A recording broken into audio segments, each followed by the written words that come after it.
أعوذ بالله من الشيطان الرجيم.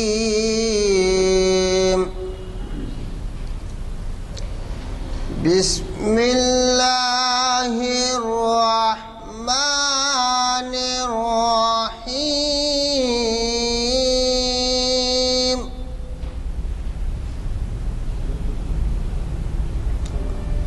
يا أيها الذين آمنوا استعينوا بالصبر والصلاة إن الله مع الصابرين.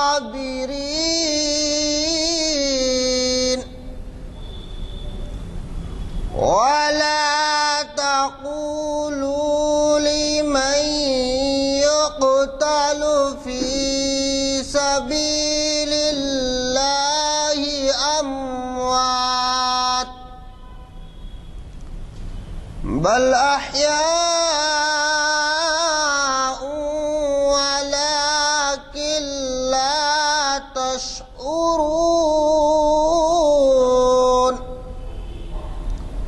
ولنبلونكم بشيء من الخوف والجوع ونقص من الأموال والأنفس والثمرات وبشر الصابرين. صدق اللہ العظیم.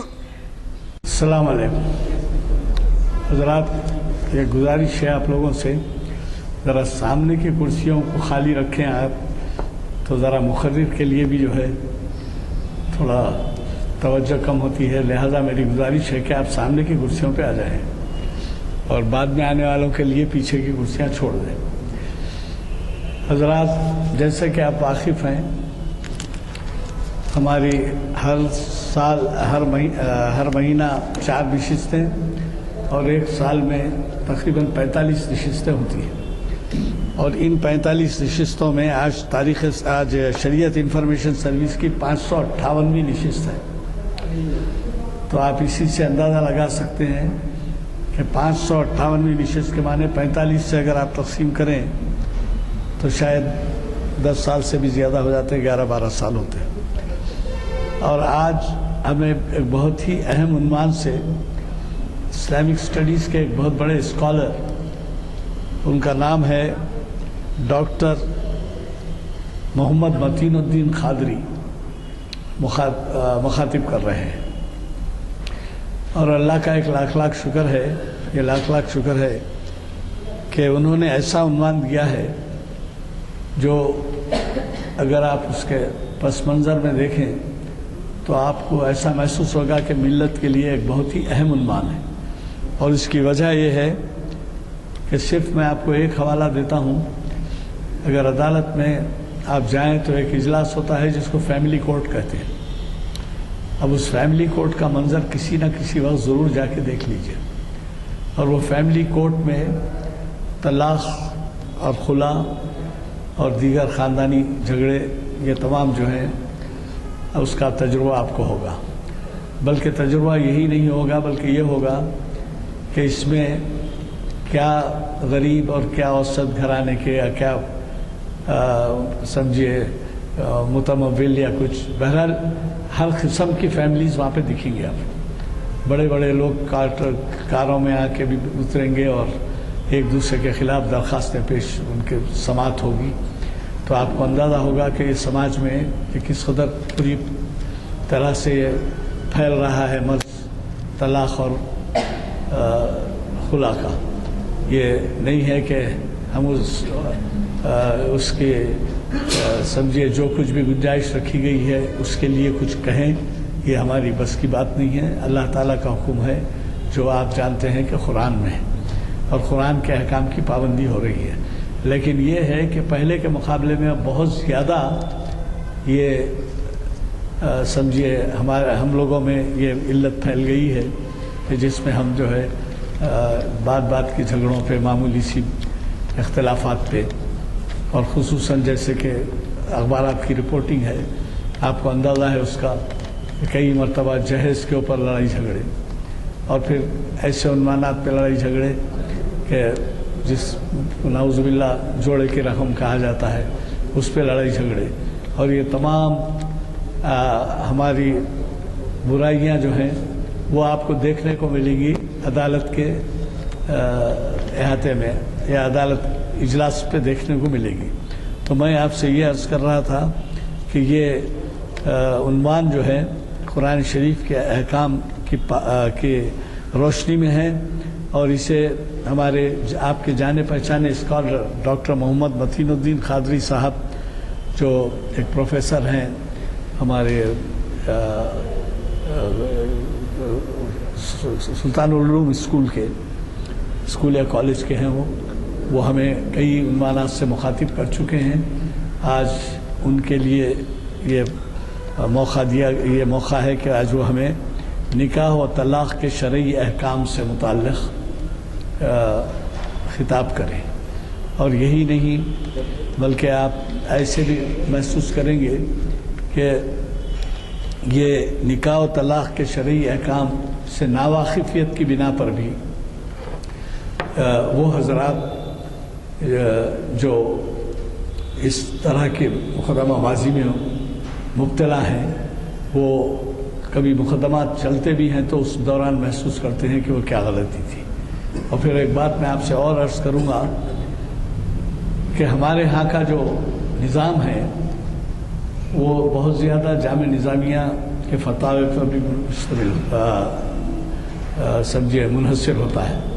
اس کی وجہ یہ ہے کہ جامع نظامیہ ایک قدیم ادارہ ہے، اور اس ادارے سے جو فتوے دیے جاتے ہیں اب تک بھی یہ ہے کہ ہمارے ہاں حیدرآباد سے ہی نہیں، آندھرا پردیش سے ہی نہیں، تلنگانہ سے ہی نہیں، بلکہ ہندوستان کے مختلف مقامات سے ان کے فتوے مانے جاتے ہیں۔ چنانچہ میں اپنا تجربہ آپ کو سناتا ہوں، جب کوئی وکیل کسی ایک فریق کی جانب سے کھڑا ہوتا ہے، چاہے وہ شوہر ہو یا چاہے بیوی ہو، تو وہ وکیل اپنے انٹرپریٹیشن پہ، اپنی توضیح پہ، اپنی سمجھ پہ اپنے موکل کو یہ سمجھاتا ہے کہ تم صحیح ہیں اور یہ علیحدہ ہو سکتی ہے بات، اور پھر جو اہلیہ ہوتی ہیں، جو خاتون ہوتی ہیں، جو بیوی ہوتی ہے، ان کے وکیل صاحب ان کو سمجھاتے ہیں کہ تم صحیح ہے، لہذا عدالت سے تمہارے جیتنے کے چانسز زیادہ ہیں، یا طلاق کے درخواست منظور ہونے کی آپ کو جو ہے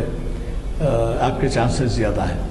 آپ کو تو معلوم ہے کہ یہ حق طلاق کا جو دیا گیا ہے وہ شوہر کو دیا گیا ہے، اور اگر فرض کیجیے خلا لینا ہے تو بیوی اپنی طرف سے معافی مہر آفر کر سکتی ہے، لیکن وہ اس کے باوجود یہ ہے کہ اسی کے حق کو قائم رکھا گیا ہے کہ شوہر جو ہے وہ اگر طلاق دے تو طلاق ہوتا ہے، اس کی بنا وہ خلا ہو سکتی ہے کہ اس کی وجہ سے انہوں نے رشتہ توڑ لیا ہے۔ لیکن اب جو ہے ایسے حالات ہو گئے ہیں کہ وہاں کئی کیسز ایسے آتے ہیں جو ان احکام کی خلاف ورزیاں ہوتی ہیں، تو اس میں ہمیشہ کم از کم میں اپنی حد تک یہ احتیاط کرتا ہوں کہ بھئی آپ جائیے اور جامع نظامیہ سے فتویٰ لائیے، اور وہ جب فتویٰ آتا ہے تو پھر وہ کے ساتھ ہاتھ پہ لیتے ہیں اور یہ کہتے ہیں کہ صاحب یہ فتویٰ بھی جو ہے ایسا فتویٰ ہے جو ایک مستند ادارے سے دیا گیا ہے، اور اس مستند ادارے کا فتویٰ آپ کے خیالات کی، آپ کی اسٹڈی کی، آپ کی رائے کی بنیاد بن سکتا ہے۔ تو یہ ایسا راستہ ہے جس سے ہمارے وکلا صاحبین بھی اپنی ذمہ داریوں کو بخوبی انجام دے سکتے ہیں۔ میں یہ نہیں کہتا کہ صرف وہاں سے فتویٰ لے لینے کے بعد اسی کو فائنل سمجھا جائے، یہ بھی ہو سکتا ہے کہ آپ جائیں اور جامع نظامیہ آپ کو ایک فتویٰ دے دے، اور یہ ہو سکتا ہے کہ وہ کسی اور دوسری جگہ جائیں اور دوسرے ادارے سے فتویٰ لے کے آئیں جو اس سے اختلاف رکھتا ہو۔ لیکن اس سے کیا فائدہ ہے اگر آپ اگر فتویٰ لینے جاتے ہیں تو اس کا فائدہ یہ ہے کہ آپ کے پاس کم از کم یہ جواز موجود رہتا ہے کہ ایک مستند ادارے کی رائے جج کے سامنے، جو بسا اوقات ایسا بھی ہوتا ہے کہ اہل حنود ہوتے ہیں یا غیر مسلم ہوتے ہیں جن کے اسلامی معلومات، شریعت کی معلومات اتنی زیادہ نہیں ہوتی، تو وہ اس فتوے کو پڑھنے کے بعد کچھ قائل بھی ہو جاتے ہیں کہ بھئی یہ فتویٰ صحیح ہے یا فتویٰ صحیح ہے، کیسا ہے وہ۔ تو لہٰذا اس بات کو بھی ذہن میں رکھنا ہے کہ ہمارے اگر کسی قسم کے ایسے تنازعات آئیں تو اس کے لیے صحیح رائے مشورہ، آپ یہ بھی ہے دیکھیں آپ ایسے ماحول میں رہتے ہیں، آپ سمجھیے اطراف و اکناف میں جو کچھ لوگ ہیں ان میں کئی مرتبہ ایسا بھی ہوتا ہوگا کہ آپ سے بھی مشورہ کرتے ہیں کہ بھائی کیا کیا جائے، تو آپ بہتر یہ ہے کہ آپ بجائے اس کے کہ اس میں مخمصے میں پڑیں یا یہ کریں کہ اپنی رائے ظاہر کریں، آپ ان سے مشورہ دے سکتے ہیں کہ صاحب اس میں فتویٰ حاصل کیجیے، اور وہ فتویٰ حاصل کرنے میں چونکہ آپ کے پاس خود بہت قدیم ادارہ موجود ہے اور اس کے مستند فتاوے ہیں، اور آپ کو معلوم ہے کہ ہمارے پاس جامعہ نظامیہ کے مفتیوں کا کئی مرتبہ خطاب ہو چکا ہے، اس عنوان سے ہٹ کے بھی اور کئی عنوانات سے وہ لوگ خطاب کر چکے ہیں، اور وہ ایسے خطاب ہوئے ہیں ان کے کہ اخبارات نے ان کو نمایاں طور پر شائع کیا ہے، اور وجہ کیا ہے؟ وجہ یہ ہے کہ ان کی اہمیت، ان کی افادیت، یہ تمام چیزیں جو ہیں اخبارات کے پیش نظر ہوتی ہیں، کیونکہ وہ ایسی ہر خبر کو یا ہر خطاب کو نہیں شائع کر دیتے، بلکہ وہ یہ کرتے ہیں کہ اس کو جانچتے ہیں، اس کا معیار دیکھتے ہیں، اور اس کے بعد وہ اخبار میں نمایاں مقام، اخبار میں بھی چھاپنے میں بعض وقت ادھر ادھر پوشیدہ کونوں میں ڈال دیتے ہیں، لیکن ہمارے جامعہ نظامیہ کے جو فتوے آئے ہیں یا جامعہ نظامیہ کے جو خطابات آئے ہیں ان کو ہمارے پورے اردو اخبارات بہت ہی نمایاں طور پر شائع کرتے ہیں، اور ضرورت اس بات کی ہے کہ ہم ان کی اہمیت کو جانیں اور اس سے واقفیت حاصل کریں۔ کیا جناب ٹیلی فون کیے؟ آپ فون کیے کیا؟ فون کیے کیا بولا؟ ذرا پوچھیے ممتاز جی، بولیے، فون کیے کیا پوچھ رہا ہوں؟ وہی بات بولیے، فون آیا تھا کیا؟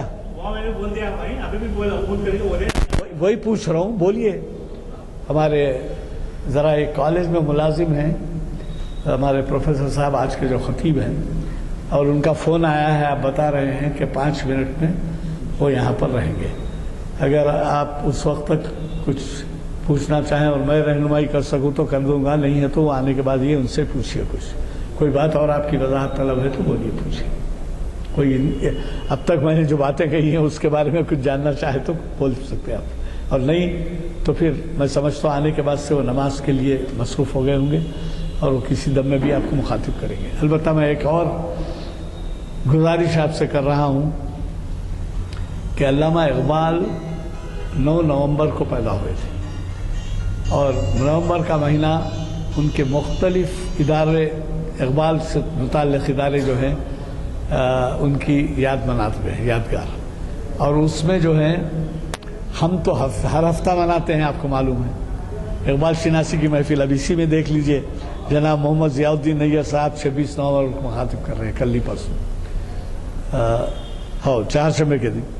تو اس طرح سے جب آپ کے سامنے یہ بات ہے کہ ہم ہمیشہ مناتے ہیں تو ہم نے موقع دیا دوسرے تمام ادارے جو بھی منا سکتے ہیں منائیں، اور ہم نے اپنا خطاب 29 نومبر کو رکھا۔ تو 29 نومبر کو یادگار اقبال کے نام سے، یاد اقبال کے نام سے اردو ہال سے آپ واقف ہیں، انجمن ترقی اردو کے حمایت نگر میں ہیں، اور ہمارے محافل کے کئی جلسے جو سنگ میل کہلاتے ہیں وہ جلسے وہاں پر ہوئے ہیں۔ تو یہ 29 نومبر کو شام میں بعد مغرب یہ خطاب یا یادگار اقبال کے نام سے محفل جم رہی ہے، اور اس میں جو ہے آپ ہی کے جانے پہچانے علامہ اقبال کے فارسی کلام کے مترجم جناب مستر مجاز صاحب مہمان خصوصی ہیں، اور ہمیں مخاطب کرنے والوں میں ہیں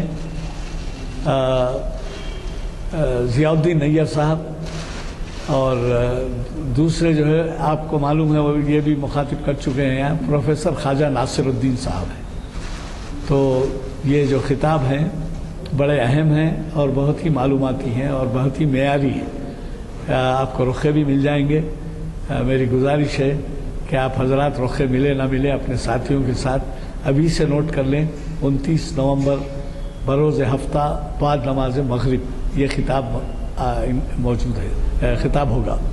تو مجھے پھر محفل میں اعلان کرنے کا موقع رہے گا، لیکن آپ اس کو جو ہے اپنی ڈائریز میں نوٹ کر لیں اور ایسے خطاب سے ضرور استفادہ کریں، کیونکہ یہ جو ہے اقبال شناسی کی اب تک 781 محفلیں ہو چکی ہیں، اور 781 محفلوں میں جیسے میں نے کہا 45 ایک سال میں ہوتے ہیں، رمضان چھوڑ کے اور کوئی بارش یا کوئی ناگہانی صورت، اور وہ 45 اگر 5-6-7 نکال دیں ہفتے تو 45 تو پکے، تو 450 محافل کے 10 سال۔ اب یہ آپ دیکھ لیجئے کہ 781 ہوئے ہیں، تو اب اس لحاظ سے 17-18 سال شاید ہوتے ہیں۔ ایسی محفل جس میں ایسے شاعر کو عقیدت پیش کی جائے گی یا اس کے کلام سے استفادہ ہو سکتا ہے، جسے شاعر اسلام کہا گیا ہے۔ تو میں یہ خواہش کروں گا کہ آپ نوجوان بچوں کے ساتھ، نوجوانوں کے ساتھ ایسی محفل میں شرکت کریں۔ ہمارے چونکہ مقرر تشریف لا چکے ہیں، میں نے ابھی متین الدین قادری صاحب، محمد متین الدین قادری صاحب کا ذکر کیا، جو ہمیں کئی نشستوں میں استفادے کا موقع دیے ہیں، اور وہ غیر معمولی شہرت رکھتے ہیں، اور ان کا مطالعہ بہت وسیع ہے۔ آپ استفادہ کریں، اور کچھ موقع مل جائے تو سوالات جوابات بھی کر سکتے ہیں، آپ کو اس کا موقع رہے گا۔ میں ہمارے آج کے مقرر صاحب سے گزارش کرتا ہوں کہ وہ شہنشین پر تشریف لائیں اور ہمیں خطاب سے نوازیں۔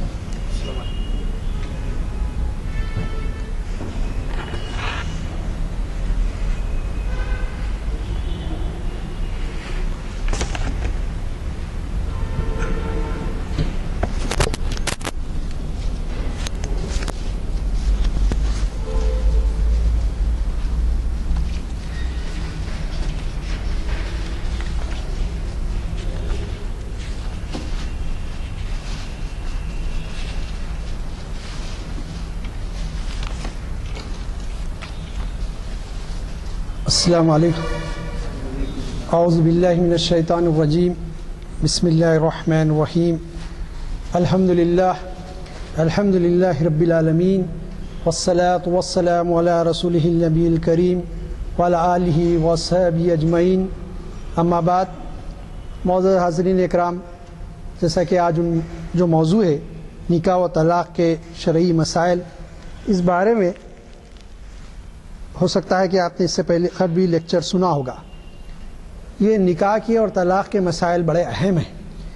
اس بارے میں میرا خیال تو یہ ہے کہ جو ہے پورے ہندوستان میں کی تمام مساجد میں ایک جمعہ، بلکہ 1-2 جمعے مسلسل نکاح کے مسائل پر ہمارے واعظین گفتگو کریں، اور پھر اس کے بعد طلاق کے مسائل پر 1-2 جمعے گفتگو کریں۔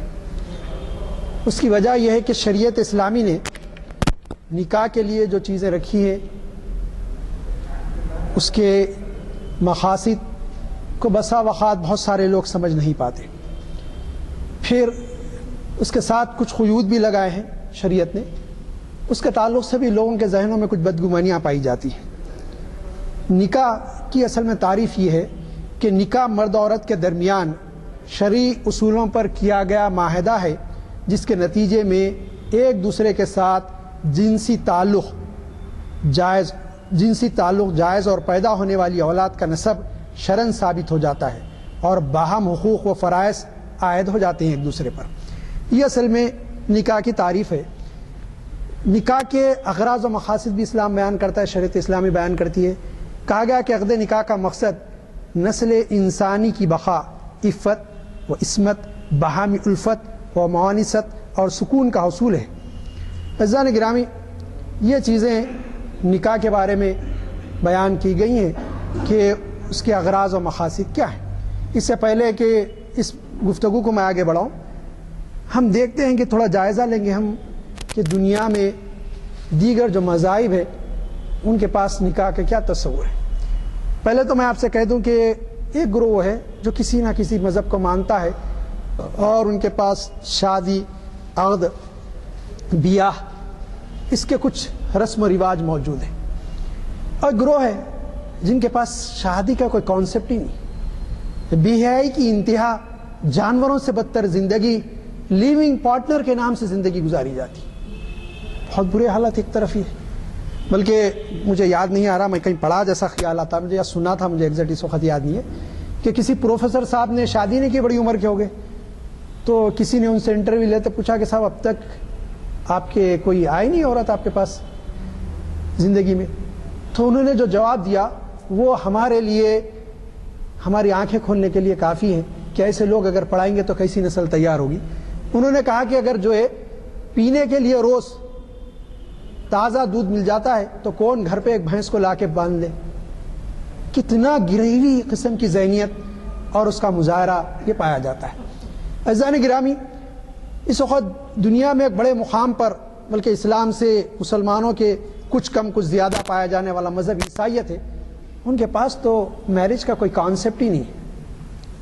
سب اصل میں یہ کہ حضرت عیسیٰ علیہ السلام مجرد تھے، وہ انہوں نے بیاہ نہیں کیا، تو ان کے پاس کرسچن اسٹیٹ کا فرسٹ ڈگری سٹیزن جو ہوگا وہ تو وہ ہوگا جس نے شادی ہی نہیں کی، بیچلر آدمی ہوگا۔ یہ کیفیت کہ جو ہے جہاں سے جو ہے انسان اپنی خواہشات کو پوری کرنے کا سوال ہی نہیں پیدا ہوتا، یہ کیفیت ہے۔ اس کا نتیجہ ہم دیکھتے ہیں کہ انسان جب اپنی فطرت سے ٹکر لیتا ہے، اپنے فطرت کے خلاف جاتا ہے، تو اس کے نتائج بڑے بھیاناک ہوتے ہیں، وہ صورتحال نظر آتی ہے۔ ہوا یہ کہ آپ نے ایک مرد کو عورت سے قانونی طور پہ تعلق پیدا کرنے سے روکا، اس کا نتیجہ یہ نکلا کہ آج یورپ کے ممالک میں ہم دیکھیں، کہ آج مغربی ممالک کو ہم دیکھیں کہ جو ہے ہم جنسی کے قانون کو وہاں کی جو ہے پارلیمنٹ اور اسمبلیوں نے پاس کیا۔ کتنی بڑی لعنت ہے! وہ عمل جو قوم لوط نے کیا، جس کے بارے میں قرآن مجید میں سخت وعید آئی، ہلاک کر دیے گئے، تباہ و تاراج کر دیے گئے، صفیہ سے، ہستی سے ان کو مٹا دیا گیا۔ ایک طرف تو ایک مرد عورت قانونی طور پر تعلق پیدا نہ کرے، سب وہ تو ہمارے فرسٹ ڈگری سٹیزن نہیں ہو سکتا ہمارے اسٹیٹ کا۔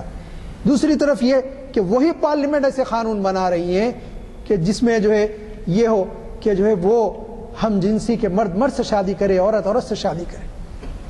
یہ معاشرے کی گراوٹ کی انتہا ہے کہ ہماری تہذیب، ہمارا تمدن کدھر جا رہا ہے، انسانیت کدھر جا رہی ہے۔ انسانیت کے لیے اس کے جو نتائج نکل رہے ہیں وہ بھی ہم دیکھتے ہیں کہ مختلف بیماریوں کی شکل میں ایک وبا ہے کہ جو ہے اس وقت پھیلی ہوئی ہے، یہ کیفیت ہے۔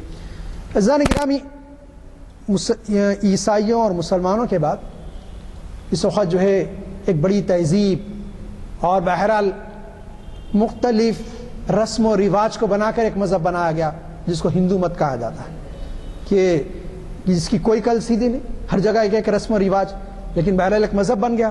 ان کے پاس بھی بیاہ کا تصور ہے، تھوڑا اس کا جائزہ ہم لیتے ہیں۔ سب ان کے پاس تو یہ ہے کہ لڑکی کسی لڑکے سے بیاہی جاتی ہے تو اس کو کہتے ہیں کنیا دان دینا، کنیا کو دان میں دے دیا گیا، پھر اس کا تعلق اپنے باپ سے جس سے پیدا ہوئی اس سے کوئی تعلق نہیں، اس عورت سے اس کا تعلق ہوگا، پھر یہ اس مرد سے اس عورت کا تعلق ہوگا، پھر دوسرے یہ کہ وہ ایک بار بیاہی جانے کے بعد اب اس رشتے کو توڑا نہیں جا سکتا۔ صاحب یہ جنم جنم کا سمبند ہے، اس لیے وہ 7 پھیرے لیتے کہ 7 جنم تک یہ ایک ساتھ رہے۔ یہ ایک ایسا کانسیپٹ ہے۔ اس کے نتائج کیا نکل رہے ہیں آپ کو میں بتاتا ہوں۔ نتیجہ اس کا یہ ہے کہ عورت دیکھتی کہ کوئی اس آدمی سے کسی وجہ سے آدمی جو ہے وہ اس عورت کے لیے قابل قبول نہ ہو۔ میں بالکل وضاحت کے ساتھ باتیں آپ کے سامنے رکھوں گا کہ بالکل ہمارا ذہن اس بارے میں واضح ہو جائے، کیونکہ بعض پڑھے لکھے مسلمان جو یونیورسٹیز میں پڑھتے ہیں ان سے گفتگو ہوتی تو وہ خود ذرا شرماتے ہیں اسلام کے اس نکاح کے پہلو کو بیان کرنے سے۔ میں صاحب یہ کہا خصوصاً طلاق کے معاملے میں گھبرا جاتے ہیں، طلاق کا نام آتا ہے ایسے گھبراتے ہیں۔ ایک عورت ہے، اس کو ایسے آدمی سے اس کا نکاح کر دیا گیا جو ہے اس کے ازواجی جو تعلقات ہونا چاہیے اس کو مکمل نہیں کر پا رہا، وہ اپنی بیوی کا حق ادا نہیں کر سکتا جسمانی اعتبار سے، اب زندگی بھر وہ گھٹ گھٹ کے مرے کیونکہ دوسرا راستہ نہیں ہے۔ اب بعد میں کچھ ان میں لایا گیا ان کے پاس کہ جو جواز وہ پیش کرے، عدالت میں جائے، لیکن مذہبی طور پہ تو کچھ نہیں، قانون بنایا گیا۔ مذہب تو یہ کہتا ہے کہ نہیں صاحب، ان کا جو مذہب کہتا ہے کہ چھٹکارا نہیں، وہ گھٹ جائے۔ دوسرے یہ کہ کسی وجہ سے کوئی مرد کی کوئی چیز اس کو پسند نہ آئے اور وہ ساتھ نبھا نہ سکے، تو ایسی صورت میں یہ ہوتا ہے کہ دونوں صورتوں میں خودکشی کی طرف جاتی ہے عورت۔ آپ اس لیے خودکشی کے واقعات اگر آپ دیکھیں گے مسلمانوں کے بنسبت ان میں زیادہ پائے جاتے ہیں۔ کہ راستہ کوئی نہیں ہوتا, نکل کے جا نہیں سکتے. ایک تیسری بات ہے, اور یہ بات جو ہے میں مسلمانوں کے پس منظر میں آپ کے سامنے رکھ رہا ہوں. ایک بات یہ ہے کہ ایک لڑکی جس گھر میں پیدا ہوئی اس کا حسب نسب اپنے باپ دادا سے جاری رہے گا. یہ بہت اہم بات میں آپ کے سامنے رکھ رہا ہوں, کیونکہ اصل مجھے تو مسلمانوں کے بارے میں کہنا ہے. شادی کے باوجود بھی اس کا تعلق, اس کا حسب نسب اپنے باپ دادا سے رہتا ہے, اس سے ٹوٹ نہیں پاتا. خیر ہندو مذہب کے پاس ہے کہ عورت بچی شادی ہونے کے بعد ماں باپ سے اس کا کوئی تعلق نہیں رہتا اور وراثت میں ترکے میں کوئی حصہ نہیں پا سکتی. اسلام میں یہ ہے کہ جو ہے وہ ترکے میں میراث میں برابر حصہ پائے گی, وہ ماں باپ سے تعلق ختم نہیں ہوگا. میں بات اس لیے کہہ رہا ہوں کہ ماڈرنزم کے نام پہ ایک غلط رسم ہمارے پاس آ چکی ہے, وہ یہ کہ جب تک شادی نہیں ہوئی لڑکی اپنے نام کے ساتھ باپ کا نام لگاتی, شادی ہونے کے بعد لڑکی اپنے نام کے ساتھ شوہر کا نام لگاتی. میں نے ایک تقریر میں ایک مرتبہ سنا تھا, اور میں حوالہ بھی دوں گا, ڈاکٹر اسرار احمد صاحب کا, جو کیو ٹی وی پہ بہت بڑے مفسر ہیں, ان کی کیو ٹی وی پہ انتقال ہو گیا ان کا, اللہ مغفرت کرے. وہ ابھی بھی ان کے تفسیر کے کیسٹس ویڈیو لگائے جاتے ہیں, ریکارڈنگ آتی ہے. انہوں نے ایک مرتبہ ایک تقریر میں کہا تھا, کتاب میں پڑھا تھا, کتاب میں انہوں نے شاید لکھا تھا, مجھے یاد نہیں, دونوں میں سے کوئی, کہ کوئی ڈاکٹر عطیہ احمد نامی کوئی ڈاکٹر تھی, اور ان کا نکاح کوئی ڈاکٹر فیضی نامی شخص سے ہو گیا, اور ان کے شہر کے رہنے والے تھے, پاکستان کے. ہوا یہ کہ انہوں نے ماڈرن تہذیب کے نے اپنا نام ڈاکٹر عطیہ احمد کے بجائے ڈاکٹر عطیہ فیضی کر لیا. اتفاق سے کچھ عرصے کے بعد, 6-8 سال کے بعد, دونوں بھی پڑھے لکھے تھے, کسی وجہ سے اختلاف ہوا, طلاق تک نوبت آئی, علیحدہ ہو گئی. اب اس عورت کو, اس ڈاکٹر, بہت زبردست پریکٹس تھی اس کی, سارے اس کے پیشنٹس اس کو ڈاکٹر فیضی کہہ کے پکارتے تھے. اور جب سنی, جب تک محبت تھی, رشتہ تھا, اب تو اختلافات ہو گئے, ٹوٹ گیا, اب اس کو ایک ناگہار حضر میں اس کو کلینک بند کر کے دوسرے شہر میں جانا پڑا. تو دیکھیے اسلام میں جو حکمتیں رکھی ہیں دین نے, کہ اس کا تعلق شوہر سے اس وقت تک ہوگا کہ اس کا شوہر ہوگا, لیکن حسب نسب میں شوہر شامل نہیں ہوگا, اس کا نام اپنے باپ کے نام ایک ہی ساتھ رہنا چاہیے.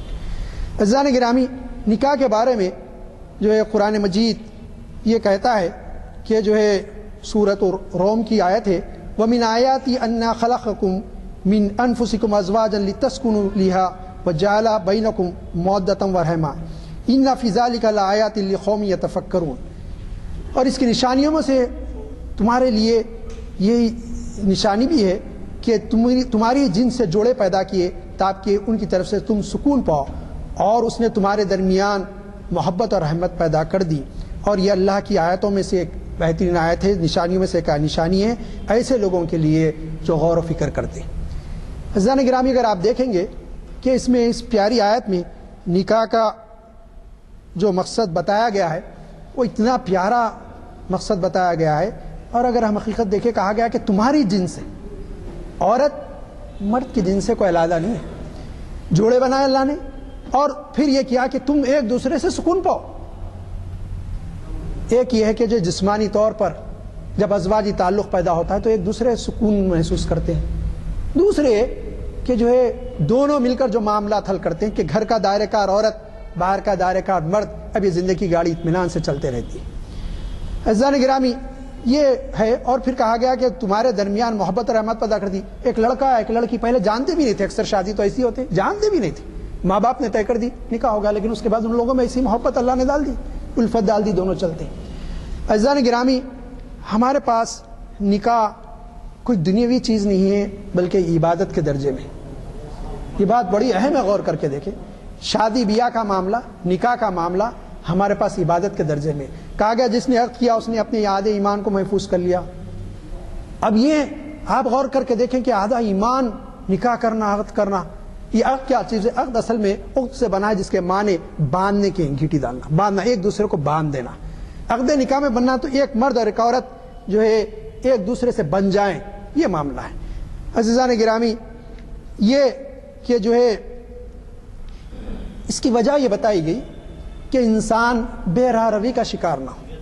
انسان جو ہے اگر عقد نہ کرے تو ہم دیکھتے ہیں کہ آج مسلم معاشرے میں زوال کی جو چیزوں میں سے جو چیز پائی جاتی ہے کہ صاحب اتنی تعلیم حاصل کرے گا, اتنا کمائے گا تو اس کا عقد کیا جائے گا.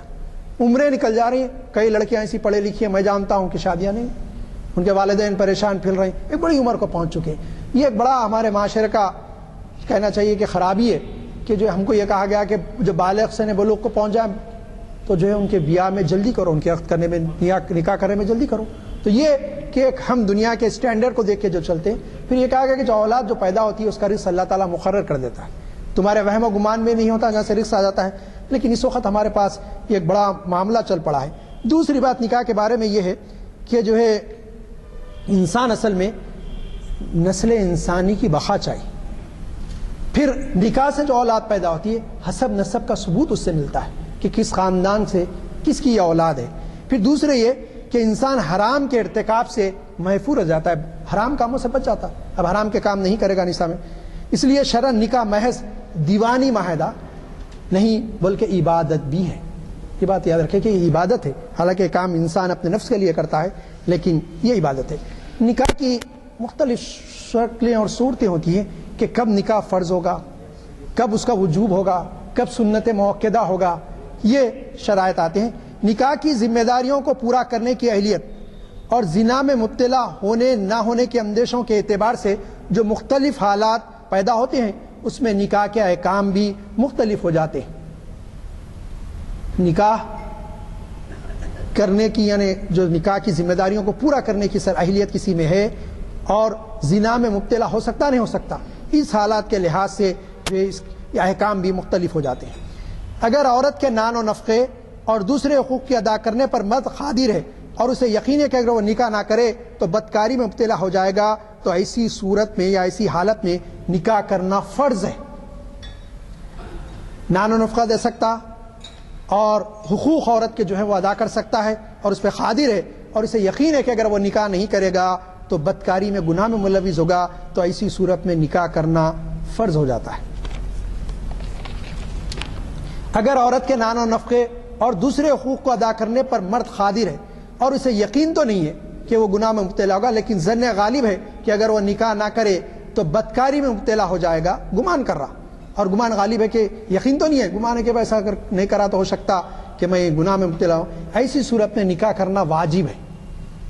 فرض کا درجہ بتا دیا، یقین ہے تو پھر فرض، گمان ہے تو پھر واجب۔ نکاح معتدل حالت میں، حالت معتدل ہے، یقین بھی نہیں ہے نہ گمان ہے، ایسی صورت میں پھر نکاح کر رہا، سنت موقدہ ہے۔ اس کے لیے جو مہر، نان و نفقہ اور حقوق زوجیت ادا کرنے کی صلاحیت نہیں رکھتا یا اپنی مزاجی ساخت کی وجہ سے اس کو یقین ہو کہ وہ ہونے والی بیوی پر ظلم و زیادتی کا مرتکب ہوگا تو نکاح کرنا حرام ہے۔ ظلم و زیادتی سے مراد ہے تو مارنا، پیٹنا، جھگڑنا، دوسرے یہ کہ اس کا حق بھی ادا نہیں کرنا۔ زوجیت کا جو حق ہے، مرد اگر جو ہے اتنی اہلیت، اتنی قوت اپنے میں نہیں رکھتا تو پھر اس پہ نکاح کرنا حرام ہو جائے گا اسی صورت میں، کیونکہ بعض ایسے قصے واقعات آ رہے ہیں سامنے کہ پہلے سے ماں باپ کو معلوم ہے کہ لڑکا ان کا قابل نہیں ہے لیکن نکاح کر دے رہے ہیں، پھر بعد میں طلاق ہو جا رہی، اختلافات ہو رہے ہیں، تو کہا گیا اس چیز پہلے سے بتا دیا گیا شریعت میں کہ حرام، ایسا نہیں کرنا چاہیے۔ اگر کسی شخص کو ہونے والی بیوی پر ظلم کے ارتکاب کا یقین نہیں مگر گمان غالب ہو تو ایسی صورت میں نکاح کرنا مکروہ ہے۔ نکاح کے جو شرعی احکام مردوں کے ہیں وہی عورتوں کے لیے بھی ہیں، صرف یہ کہ عورتوں کے لیے مہر اور نفقے پر قدرت کی شرط نہیں۔ بڑی اہم بات بتائی گئی، سب معاملات پورے مردوں کے بھی ہیں عورتوں کے بھی ہیں، لیکن مہر کی رقم عورت کے اوپر نہیں ہے، اور نفقے کے بارے میں کہ تین چیزیں، ایک تو جو کھلانا پلانا، کساوا کپڑے، سکنا رہنے کا چیز دینا، تین چیزیں مرد کے ذمے ہیں، اس پر واجب ہے، عورت کے اوپر نہیں ہے۔ عزیزان گرامی، یہ بات میں بولتا ہوں کہ بات آپ ذہن میں رکھیے کہ اسلام عورتوں کے بارے میں مرد پر جو ذمہ داریاں عائد کرتا ہے، دنیا کا کوئی مذہب وہ ذمہ داریاں کسی اور اپنے ماننے والے پر عائد نہیں کرتا۔ آپ دوسروں کے پاس دیکھیے کہ عورت کماتی ہے تو پورا پیسہ گھر کو لگانا پڑتا ہے، اگر کوئی مسلمان مرد اس کی بیوی کماتی ہے، وہ اگر اپنی خوشی سے کچھ دے رہی اگر زبر سے ایک پیسہ بھی لیتا ہے تو اس کے لیے حرام ہے۔ نفقے کی ذمہ داری، کھلانے پلانے کی ذمہ داری اولاد کو اور بیوی کو، کپڑے پہنانے کی ذمہ داری اور ایک مکان، چھت، صاحبان اس فراہم کرنے کی ذمہ داری اسلام مرد پہ عائد کرتا ہے، عورت پہ عائد نہیں کرتا۔ یہ اسلام کا امتیاز ہے، جو یہ سمجھتے کہ سب عورتوں کے حقوق ہیں، عورتوں کے بڑے سہولتیں عورتوں کو اسلام نے دی، دوسرے مذاہب میں نہیں۔ عزیزان گرامی، یہ باتیں تھیں جو ہے نکاح کے متعلق اور اس کے متعلق نفقے اور مہر پر تھی۔ میں ایک بات یہاں کہنا چاہوں گا کہ جو ہے نکاح کس سے ہو سکتا ہے اور کس سے نہیں ہو سکتا، اس کی تفصیل میں جانے سے پہلے میں آپ کے سامنے ایک بات عرض کرنا چاہوں گا۔ ہمارے پاس جو ہے افراد و تفرید میں اس وقت کون جا رہی ہے؟ ایک طرف تو یہ ہے کہ صاحب ڈیمانڈ مطالبہ کیا جاتا کہ صاحب یہ دے یہ دے یہ دے، اور یہ لینا رشوت ہے۔ ہمارے علماء نے لکھ دیا کہ اگر آپ لڑکی سے کچھ مطالبہ کرتے ہیں، چاہے آپ لکھ کے دیں، زبانی بولیں، کسی سے بولنے لگائیں، اشارتاً کنایتاً یہ بات رکھیں کہ ہمارا یہ مطالبہ ہے، ڈیمانڈ رشوت ہے، اور رشوت کا عذاب آپ جانتے ہیں، یہ نہیں بالکل نہیں لے سکتے۔ اب دوسری طرف یہ ہو گیا کہ ایک عقد میں جانے کا موقع ملا اور وہ دلہن کے والد ناراض، میں نے پوچھا کیا صاحب میں تحفہ دے رہا ہوں تو قبول نہیں کر رہا۔ یہ مباح ہے کہ اگر دلہن کے والدین یا ان کے کوئی رشتہ دار اپنی خوشی سے کچھ تحفہ دیں، کچھ جہیز میں کوئی چیز دیں، جہیز کے نام پہ نہیں، تحفے کے نام پہ کوئی اپنی خوشی سے دیں، آپ کا کوئی سر آپ نے پہلے بتا دیا کہ ہم کچھ لینا نہیں چاہ رہے، اس کے بعد وہ دیں تو وہ جائز ہے اور مباح ہے، وہ چیز تحفہ ہے، وہ لے سکتے ہیں۔ لیکن اتنا ہو جانے نے صاحب میں نہیں لیتا، لوگوں کو دیکھ کے کریں، اللہ رسول کو دیکھنا پڑے گا۔ شریعت نے اجازت دی، اگر دے دی ہے وہ خوشی سے تو آپ قبول کر سکتے، اس میں اعتراض نہیں ہونا چاہیے۔ لیکن آپ پہلے بتا دینا، یہ نہیں کہ اشارتاً کنایتاً کہہ دیا صاحب میں نہیں لینا چاہ رہا ہوں دے رہے ہیں، ایسا نہیں، تو آپ کو یہ بتا دینا چاہیے۔ ایک بات ذہن میں آئی، یہ بتا دیا۔ اب یہ ہے کہ نکاح کے بارے میں، نکاح کس خاتون سے ہو سکتا ہے جس کے ساتھ کسی شخص کا نکاح فی الحال ہونا صحیح ہو؟ کون سی خاتون ہے وہ؟ یعنی اس مرد عورت میں دائمی یا عارضی حرمت نہ ہو۔ دائمی ایک حرمت ہوتی ہے، ایک عارضی حرمت ہوتی ہے۔ اس عورت سے نکاح درست ہے۔ مرد کے لیے جائز ہے کہ وہ اس خاتون کو خود دیکھ لے جس سے وہ رشتہ چاہ رہا ہے۔ اب یہ دائمی حرمت اور عارضی حرمت میں آگے آپ کے سامنے تفصیل لاؤں گا اس کی، لیکن اب نکاح کرنے کا ارادہ کرا مرد، تو شریعت اس بات کی اجازت دیتی ہے کہ مرد عورت کو دیکھ لے، عورت مرد کو دیکھ لے ایک بار۔ یہاں بھی قوم افراد و تفرید کا شکار ہے، انسانیت گمراہی ہے۔ ایک طرف تو یہ ہے کہ صاحب جب انگیجمنٹ جس کو کہتے ہیں رسم وہ ہوتی ہے تو سمجھتے کہ صاحب اب پھر ہم جو چاہے بات کریں، چاہے گھومیں، جیسا سب ایک دوسرے کو دیکھنا ہے، جانچنا ہے کہ میرے یار اسلام اس کی اجازت نہیں دیتا۔ شرعاً اسلام اس کی اجازت دیتا ہے کہ بڑوں کی موجودگی میں لڑکا ایک مرتبہ لڑکی کو دیکھ لے اور لڑکی ایک مرتبہ لڑکے کو دیکھ لے، یہ بہتر ہے۔ یہ نہیں کہ جو ہے آپ گھومیں پھریں ڈیٹنگ پہ جائیں، یہ اسلام میں اس کا کوئی کانسیپٹ ہی نہیں ہے۔ جب تک کہ نکاح نہ ہو اس وقت تک اس عورت کو ہاتھ بھی نہیں لگا سکتے، اس کے ساتھ زیادہ گفتگو بھی نہیں کر سکتے، اس کے ساتھ کہیں گھومنے بھی نہیں جا سکتے۔ اس وقت جو ہے اگر مسلمانوں میں بھی دیکھیں تو بہت سارے ایسے واقعات سننے میں آتے، اسلام اس کی اجازت نہیں دیتا۔ لیکن اس بات کی ضرور اجازت ہے کہ ایک بار بتا دیا جائے، مرد کو عورت کو بتا دے اور عورت کو بتا دے کہ اس کا ہونے والا شوہر کون ہے، اس کو دونوں کو بتا دیا جائے۔ ان دونوں کا کسی صورت میں تنہائی میں ایک جہاں ہونا ہماری شریعت نے بتایا کہ حرام ہے۔ عقد سے پہلے، نکاح سے پہلے یہ نہیں ہو سکتے۔ ایجاب و قبول عقد کے نکاح کے ارکان ہیں، ان دونوں کے بغیر نکاح وجود میں نہیں آ سکتا۔ یہ بات بھی ذہن میں رکھیے، عام طور پہ لوگوں کے ذہن میں خطبہ سب نکاح ہوگا، نہیں، خطبہ رکن نکاح نہیں ہے، خطبہ ارکان نکاح میں سے نہیں ہے، سنت اور مستحب ہے، لیکن خطبہ یہ سمجھتے کہ صاحب یہ ہوا تو اب نکاح ہوا، اصل میں ایجاب و قبول ہے۔ یہ ایجاب و قبول کیا ہے؟ ایجاب کہتے ہیں کہ دونوں فریقین میں سے مرد یا عورت کی طرف سے کوئی یہ کہے کہ جو ہے، مرد ہے تو کہے گا کہ میں تم کو اپنے عقد میں لینا چاہتا ہوں، عورت ہے تو کہے گی میں تمہارے عقد میں آنا چاہتی ہوں۔ مرد یہ کہے گا کہ میں اتنے مہر، اتنی رقم کے عوض تم کو عقد میں لینا چاہتا ہوں، راز بھی کہیں یا کسی سے کہلوائیں، دونوں کے وکیلوں وہ جا کے کہیں، ان کی کسی کی وکالت سے عورت وہ آ کے کہیں۔ عورت یہ کہے کہ میں اس نے قبول کر لیا، نکاح ہو گیا، اسی مہر کے عوض میں نے قبول کر لیا تمہاری بات۔ دوسرے ہے کہ عورت پیشکش کرے کہ میں نکاح کرنا چاہتی ہوں، مرد یہ کہے کہ ٹھیک ہے مجھے تمہارے سے عقد کرنا ہے، تمہارا سے نکاح کرنا ہے، میں قبول کرتا ہوں اپنی زوجیت میں اس مہر کے ساتھ۔ یہ اصل میں ایجاب و قبول ہے۔ ایک اور بات یہ ہے کہ بالغ لڑکی کے لیے اس کے جو بھی وکیل ہوں گے، سرپرست ہوں گے، جس کی وکالت سے اس کا عقد ہوگا، ان کے لیے ضروری ہے کہ وہ نکاح سے قبل اور یا نکاح کے وقت، بلکہ نکاح کے قبل اس سے پوچھ لیا جائے، اس کی رائے لے لی جائے بات آگے بڑھانے سے پہلے کہ لڑکا اس طرح کا ہے، نہیں ہماری مرضی ہم کر رہے ہیں، تم شادی کر لو۔ اسلام میں اس کی گنجائش نہیں ہے۔ یہ بات آپ ذہن میں رکھیں کہ اسلام یہ کہتا ہے کہ عورت کو، بچی کو بتا دیا ہے لڑکی کو بالغ ہونے کے بعد، اور پھر وہ جو ہے قبول کرے تو نکاح ہوگا، اگر لڑکی قبول نہیں کرے تو نکاح نہیں ہوگا۔ لوگوں کو نہیں معلوم، یہ بہت سارے باتیں، بہت سارے میں نے سنا ایسے ہوتے کہ رشتہ داریوں میں بات ہوتی، لڑکی پسند نہیں کرتی، زبردستی ماں باپ کر دیتے، اس لیے قاضی کہتے کہ جائیے آپ جا کے جو ہے بچی سے اقرار کرائیے۔ اب یہ ہے کہ بچی زبان سے ہاں بولے نہیں بولے، اس کی صورتیں مختلف ہیں۔ ایک صورت یہ کہ اگر بچی کا یہ اشارہ تھا کہ نہیں، لیکن ماں باپ کے ڈر سے اس نے ہاں بول رہا تھا، نکاح کے وقت جب تک وہ اقرار نہیں کرے گی قبول نہیں ہوگا. پہلے سے بچی کو اطلاع تھی کہ جس کے ساتھ عقد کیا جا رہا ہے اور بچی اس وقت بھی خاموش رہی اور اب بھی خاموش رہی تو یہ تصور کیا جائے گا کہ وہ رضامند ہے. اور کسی بچی نے کسی لڑکی نے کہہ دیا کہ نہیں مجھ سے عقد کرنے تیار نہیں اور اس نے نہیں کہ اس میں جواب دیا تو پھر وقت واقع نہیں ہوگا, چاہے ماں باپ خطبہ نکاح کسی سے بڑے عالم سے پڑھا لے, کوئی فرق پڑنے والا نہیں. جس عورت سے نکاح ہو رہا ہے اس پر نہ دائمی طور پر وہ حرام ہو نہ عارضی طور پر حرام ہو. اگر ایسا ہوگا تو پھر نکاح نہیں ہوگا. کسی عورت سے نکاح حرام ہونے کی دو صورتیں, اب دائمی کون سی عارضی کون سی اس میں آتا ہے. ہمیشہ کے لیے حرام ہونا جسے حرمت معودہ کہا جاتا ہے, حرمت معودہ کہا جاتا ہے. عارضی حرمت جو خاص حالت یا خاص وقت تک محدود ہوتی ہے. ایک ہوتی حرمت معودہ, یہ جو ہے ایک ہوتی یہ جو ہمیشہ کے لیے اس میں رشتہ حرام ہے کہ اس عورت سے رشتہ نہیں ہو سکتا. عارضی جو حرمت ہوتی ہے جو خاص حالات یا خاص وقت تک محدود ہوتی ہے, جیسے دو بہنوں کا ایک ساتھ نکاح میں جمع کرنا. دو بہنوں کے ایک ساتھ نکاح میں جمع کرنا یہ عارضی طور پہ نکاح نہیں ہو سکتا. ایک بہن سے شادی کرے دوسری بہن سے نہیں کر سکتے, اس کو طلاق دیں گے یا اس کا انتقال ہو جائیں گے تو دوسری بہن سے نکاح ہوگا, یہ عارضی ہے. یعنی نکاح ہونے کی گنجائش ہے لیکن عارضی طور پہ آپ اس سے نکاح نہیں کر سکتے. حرمت معودہ دائمی حرمت کے تین اسباب ہیں. سب ہمیشہ جس سے نکاح نہیں ہو سکتا اس کے تین اسباب بتائے گئے شریعت نے.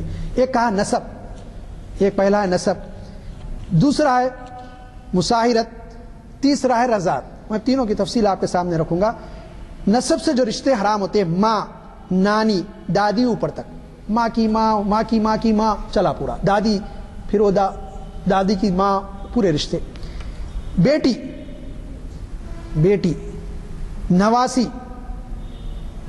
اب یہ رشتے حرام پورے, اور اس کی بیٹی کی بیٹی کی بیٹی پورے حرام نیچے تک پورے. بہن حقیقی یا اللاتی یا اخیافی. اللاتی بولتے جو باپ شریک ہو, اور اخیافی بولتے ماں شریک, کہ جو ہے باپ نے ایک عورت سے شادی کی, اس سے ایک لڑکی ہے, پھر باپ نے ایک اور دوسری عورت سے شادی کی جس سے لڑکا پیدا ہوا, یا بعد نے کی تھی یا پہلے کی تھی, تو وہ کہلائے گی اللاتی. اور اخیافی کہلائیں گی کہ ایک عورت نے ایک شادی کی, ایک لڑکا پیدا ہوا, شوہر کو چھوڑ دیا, دوسری اور مرد سے شادی کی, اس سے ایک لڑکی پیدا ہوئی, یہ اخیافی بہن کہلائیں گی. اس کی ماں شریک, باپ شریک یا ماں شریک. پھوپھی اور خالہ چاہے حقیق ہو یا اللاتی یا اخیافی. حقیقی بھائی کی لڑکی بھتیجی, یہ بھی اللاتی ہو یا اخیافی بھائی, اور اس کی اولاد نیچے تک پورا چلے گا. بھانجی حقیق ہو یا اللاتی یا اخیافی, اس کی اولاد نیچے تک پورے. یہ رشتے ہیں نسب سے قائم ہوتے ہیں, اور یہ ہمیشہ دائمی طور پہ اس میں نکاح نہیں ہو سکتا. حرم مساہرت, میں نے کہا کہ تین چیزیں ہیں, نسب, مساہرت اور رضاعت. مساہرت سے مراد وہ رشتے ہیں جو نکاح کی وجہ سے پیدا ہوتے ہیں. کسی عورت سے نکاح ہو گیا تو اس سے کچھ رشتے ایسے بن جاتے ہیں جس کو مساہرت کہتی ہے فقہ کی زبان میں, جس کی وجہ سے جن عورتوں سے نکاح حرام ہے. اپنی منکوحہ یعنی بیوی کی ماں, ساس, اس کی نانی اور اس کی دادی, اوپر تک تمامی اصول میں یعنی اوپر تک. اپنے بیٹے, پوتے, نواسے اور تمام فروع کی منکوحہ عورتیں, بیٹے کی بیوی, پوترے کی بیوی, نواسے کی بیوی, نواسے کے بیٹے کی بیوی, اور تمام فروع میں پوری منکوحہ عورتیں, خواہ پہلے نکاح میں رہ چکی ہوں, اب طلاق بھی ہوگی تو ان سے نکاح نہیں ہو سکتا, یا فی الحال نکاح میں ہو, ہر دو صورتوں میں اس سے نکاح نہیں ہو سکتا. اپنے باپ دادا, نانا اور تمامی اصول کی منکوحہ عورتیں, باپ دادا, نانا اور اوپر تک پورے سلسلے میں, وہ کبھی ان کے نکاح میں عورتیں تھیں, ان سے پھر نکاح نہیں ہو سکتا. اپنی منکوحہ عورتوں کی اولاد اور اولاد کی اولاد نیچے تک جن سے صحبت کر چکا ہے, ایسی عورتیں جن سے صحبت ہو چکی ہے ان کی اولاد کی اولاد پوری حرام ہے. رضاعت قائم ہوتی ہے 2.5 سال کی عمر کے اندر کوئی لڑکا یا لڑکی نے کسی عورت کا دودھ پیا تو حرمت رضاعت ثابت ہو جائے گی. جن صورتوں میں نسب کی تعلق کی بنیاد پر نکاح حرام ہے, ان سبھی صورتوں میں رشتے رضاعت کی وجہ سے بھی نکاح حرام ہوگا. عزیزان گرامی, یہ تھے رشتے جن میں نکاح حرام ہے. ایک دوسری بات یہ ہے کہ یہ نکاح اصل میں یہ ہے کہ اس کو نبھایا جائے. نکاح آخری وقت تک نکاح کو توڑنے کی کوشش نہ کی جائے. اس رشتے میں آپ جو ازواج منسلک ہو چکے ہیں اس کو نبھانے کی کوشش کی جائے.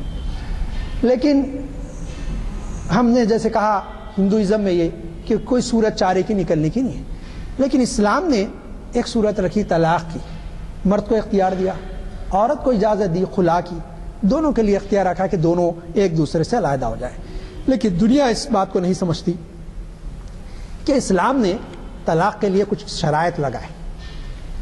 ایک تو یہ کہا گیا کہ جو ہے تم جتنا ہو سکتے نبھاؤ، جب نبھا نہ ہو سکے تو کچھ صورتیں بتائی گئیں کہ تم اس وقت کیا کیا کر سکتی ہو کہ اس کو نبھانے کے لیے. پہلے کہا گیا کہ عورت کو بستر سے علیحدہ کر دو، اختلاف ہو جائے. پھر کہا گیا اس کو سمجھاؤ مناؤ، پھر علیحدہ کر دو، پھر اس کو تنبیہ کرو. جب تنبیہ بھی نہ ہو تو جو ہے سورہ نساء کی 35ویں آیت ہے جس میں کہا گیا تم دونوں کے درمیان اختلاف ہو جائے تو تمہاری طرف سے ایک حکم، عورت کی طرف سے ایک حکم کو مقرر کر لو اور جو دو فیصلہ کرے تم راضی رہو اس میں. اور وہ سمجھدار لوگوں، دین کی مصالحتوں کو جانتی ہو، شریعت کو جانتی ہو، ایسے دو لوگوں کو بنا لو. اب یہ صورت بھی نہیں ہے صاحب، اب یہ تو طلاق ہونی چاہیے. تو اس کے لیے کچھ شرائط رکھے گئے. مطلب یہ کہ جو حکم بھی بیٹھے تھے دونوں فیصلہ کرے لیکن دونوں قبول کرنے تیار نہیں. ایسے ٹائم کیا کریں گے وہ؟ ایسی صورت میں طلاق. سب یہ ناگزیر صورتحال ہے. شریعت نے جن چیزوں کو حلال قرار دیا، جس کو مباح قرار دیا، جس کی اجازت دی، اس میں ناپسندیدہ عمل طلاق کا ہے. لیکن اس کا احسن طریقہ بتایا گیا کہ ایک طہور میں، حالت پاکی میں تم صحبت نہ کرو اس عورت سے اور اس کو ایک طلاق دے کر چھوڑ دو. تین طہور گزر جائیں، یعنی عدت کے دن گزر جائیں، وہ 3 وقت حالت حیض میں آ جائے، پھر اس کے بعد وہ تمہارے نکاح سے نکل گئی، تمہارا وقت ختم ہو گیا اس سے. اب وہ چاہے تو شادی دوسروں سے کر لے. عزیزان گرامی، میں آپ سے یہ کہتا ہوں کہ اس وقت جو مسلم معاشرہ، نوجوانوں کو یہ بات معلوم ہی نہیں، وہ سمجھتے ایک نکاح طلاق دینے کے بعد شاید انہیں علیحدہ نہیں ہوتی. اگر اس نے 4 مہینے 10 دن اس کو چھوڑ دیا، پھر اس کے بعد یعنی 3 طہور تک چھوڑ دیا، تو جو کچھ کم دن زیادہ دن ہو سکتے، تقریباً 4 مہینے تک اس کو چھوڑ دیا تو اس کے نکاح سے وہ نکل گئی. اس کو اختیار ہے کہ دوسرے سے شادی نکاح کر لے. ایک ہی طلاق. یہ احسن طریقہ ہے کہ ایک طلاق دے کے اس کو چھوڑ دیا جائے. اور یہ بہترین طریقہ ہے کہ جو ہے عورت کو علیحدہ کرنے کا، کہ جو ہے اس کو ایک ہی طلاق دے دی جائے اور ایک طلاق طہور میں دینے کے بعد اس کو جو ہے چھوڑ دینا. اور عدت گزر گئی تو یہ طلاق احسن واقع ہو گئی، تو دوسروں سے شادی کر سکتی. دوسرے جو ہے میں مختصر کروں کیونکہ میں تھوڑا سا آنے میں بھی تاخیر ہوئی. دوسرے یہ کہ یہ بات ذہن میں رکھیے کہ دوسرے بالکل ارادہ کر لیا چھوڑنے کا تو کہا گیا کہ 2 طلاق، طلاق بائن. اس میں یہ ہے کہ جو ہے آپ دوسرے طہور میں اور ایک طلاق دیں، اس کے بعد اس کو چھوڑ دیں. اس میں گنجائش رکھی گئی کہ 3 مہینے کے بعد، جو دن ہے گزرنے کے بعد 3 حیض کے، اس کے بعد یہ کہ اگر دونوں میں پھر کوئی اتفاق ہو جائے کسی بات میں تو دونوں کو گنجائش ہے ہر 2 صورتوں میں. پہلی صورت میں 3 مہینے کے اندر رجوع بھی کر لے سکتے ایک طلاق دینے کے بعد. دوسرے یہ طلاق رجعی، دوسرے طلاق بین، اس میں کہ جو ہے آپ کو پھر کرنا پڑے گا. تیسری صورت یہ کہ اگر ایک ہی وقت میں 3 طلاق دے دیں تو یہ اس کو طلاق بدعت کہا جاتا ہے. والا بات ذہن میں رکھیں. ابھی ہمارے پاس ایک شخص ہے ڈرائیور، اس نے جذبے میں 3 طلاق دیا، پریشان پھر رہا. میں نے کہا نہیں طلاق ارادہ کیا تھا؟ اس نے کہا چھوڑنے کا. بولا اب ختم. بہتر یہ کہ سمجھایا جائے، یہ بات عام کی جائے کہ اگر کسی وجہ سے چاہتے ہیں کہ علیحدگی ہو، طلاق دی کر اس کو چھوڑ دیا جائے. عزیزان گرامی، اس کے بعد اس کے اوپر کچھ ضمنیاں آتی ہیں. بعض لوگ بولتے ہیں صاحب ایسا ہونا نہیں چاہیے. حضور اکرم صلی اللہ، حضرت ثابت بن قیس رضی اللہ تعالیٰ تھے اور ان کے بارے میں یہ تھا کہ صورت شکل کے اور رنگ کے تھوڑے اچھے نہیں تھے، ٹھیک نہیں تھے. ان کی بیوی تھی جمیلہ بنت ابی بن سلول. یہ عبداللہ ابن ابی سلول کی بہن جو منافقین ہیں. اس نے ایک مرتبہ میں اپنے شوہر سے علیحدگی چاہتا ہوں. تو ثابت بن قیس رضی اللہ عنہ نے پوچھا کہ ثابت تیرے پر ظلم کرتے ہیں؟ انہوں نے کہا کہ اصلا وہ میرے ساتھ بہت اچھا رہتے ہیں لیکن ان کی صورت شکل مجھے پسند نہیں. پھر جب حضور نے دیکھا کہ بس وہ بالکل علیحدگی چاہتی ہے تو فرمایا کہ تیرے کے لیے کیا دیا؟ تو کہا کہ اصل میں ایک باغ ہے ثابت نے مجھے دیا، وہ واپس کر دے گی؟ تو اس عورت نے کہا کہ اصل میں وہ ہی نہیں، اگر اس سے زیادہ بھی ثابت مانگتے تو واپس کرتا ہوں، اسے چھٹکارا چاہتی ہوں میں. تو سب نے ثابت بن قیس کو بلایا، کہا کہ اس کو علیحدہ کر دو، تمہارا باغ واپس لے لو، اس سے زیادہ مت لو، باغ سے زیادہ کوئی چیز مت لو. آپ دیکھیں گے حضور ایک قسم تفریق کرائی دونوں کے درمیان. پھر حضرت ثابت بن قیس کے بارے میں حضرت امام مالک نے اس کو نقل کیا اور ابو داؤد میں سائے ستہ کی حدیث کی مشہور کتاب ہے اس میں بھی انہوں نے نقل کیا. ایک تھی حبیبہ بنت سہل رضی اللہ تعالیٰ انصاری صحابیہ، ان کی بیٹی تھی حبیبہ. انہوں نے، وہ بھی شاید ثابت بن قیس کی بیوی تھی، انہوں نے یہی الفاظ حضور سے حضرت ثابت کے بارے میں کہے. حضور نے گرامی چونکہ وقت بتایا گیا کہ وقت ہو رہا ہے، یہ باتیں تھیں کہ جو ہے نکاح کے بارے میں بھی، طلاق کے بارے میں بھی. لیکن افسوس سے میں بات اس لیے کہ کئی ایسے واقعات سننے میں آ رہے ہیں کہ دو بہنوں سے بعض اصحاب شادی کیے ہوئے، قطعی حرام ہے، سخت ترین گناہ کے مرتکب ہو رہے ہیں. نکاح جس سے کیا جا رہا اس کے لیے شرط یہ ہو عاقل ہو، بالغ ہو اور مسلمان ہو، کلمہ گو. یہ بات ذہن میں رکھیں. اور کتابیہ کی جو اجازت ہے، ہمارے صحابہ کرام نے بھی اس سے روکا، علماء کرام نے بھی اس سے روکا کہ کتابیہ سے موجودہ دور میں نکاح نہ کیا جائے تو بہتر ہے. لیکن قرآن نے جو اجازت دی ہے اس کو کوئی کلعدم یا منسوخ نہیں قرار دے سکتا. لیکن فقہا نے اور خود صحابہ کرام نے، حضرت علی رضی اللہ عنہ سے بھی ایسی روایت حضرت عثمان سے بھی ہے کہ انہوں نے لوگوں کو روکا کتابیہ عورتوں سے بھی نکاح کرنے سے. اللہ تعالیٰ سے دعا ہے کہ مالک ہم نے اگر آپ کی شریعت کے بیان میں کچھ کوتاہی دانستہ اگر دانستہ ہو گئی تو ہم سے عفو و عذر کا معاملہ فرمائیے. اور مالک جو باتیں سچ ہے آپ کو اور آپ کے پیارے وسم کو پسند ہے وہ ہمارے دلوں میں بٹھا دیجئے. مالک ہمارے معاشرے کو شریعت پر چلنے والا بنا دیجئے. مالک ہمارے نوجوانوں کو توفیق دیجئے کہ جو نگاہ ہوں اس کو نبھا کے لے کے چلنے کی ان میں توفیق عطا فرمائیے. اللہم صلی علی سیدنا شفینا مولانا محمد وعلی آلہ صلی علی سیدنا شفینا مولانا محمد بارک وسلم. سبحان ربک رب العزۃ عما یصفون والسلام علی المرسلین والحمد للہ رب العالمین.